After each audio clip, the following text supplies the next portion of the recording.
They've asked me to do a little bit of talking about history, of my history here in the district. Mike Damler here. I came to Tuscola in 1988.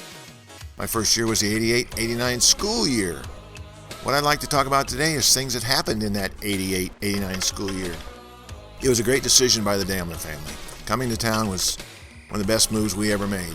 I started at the high school that year in 88. My oldest son started at 5th grade at East Prairie, and my youngest son started at North Ward at kindergarten, so we all were starting at one of the buildings. I guess one of the first memories I'd like to talk about is the rivalry. Arcola-Tuscola football. That isn't just something new that was in the paper the other day that they're going to restart that competition. It was always a great competition.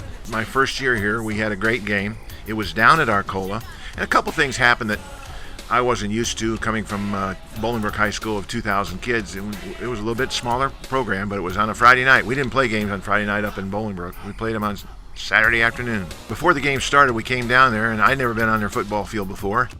And there was a haze coming across the field, and I asked somebody, "What's going on here?" And they said, "Well, we got a bog or whatever south of town, and it caught fire, and it's hard to put it out." And so we had a haze before the game and coming across the field, and we dealt with that, no problem. One of the good stories about that game, though, was the Star Spangled Banner. The Star Spangled Banner was played by the Arcola band. They were standing down at the north end of the field by the flagpole, and they were raising the flag. Got the flag raised as they played the Star Spangled Banner, and when they finished the Star Spangled Banner, as you normally do, that would be it. Nope, wasn't it that game. They put the flag on upside down. They played another rendition of Star Spangled Banner while they were trying to get the flag down, and it wasn't as easy as they thought it was going to be. They ended up playing the Star Spangled Banner 3 times at that game before they got the flag the way they wanted it. So I'll never forget that.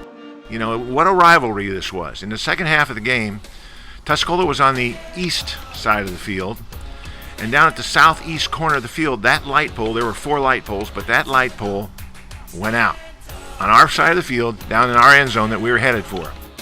It was a tremendous game, great game. Arcola won, as they did for about 7, 8 more years. They won that game against us, and we finally figured out how to beat them. It's a great rivalry, and I'm glad to see it's resuming.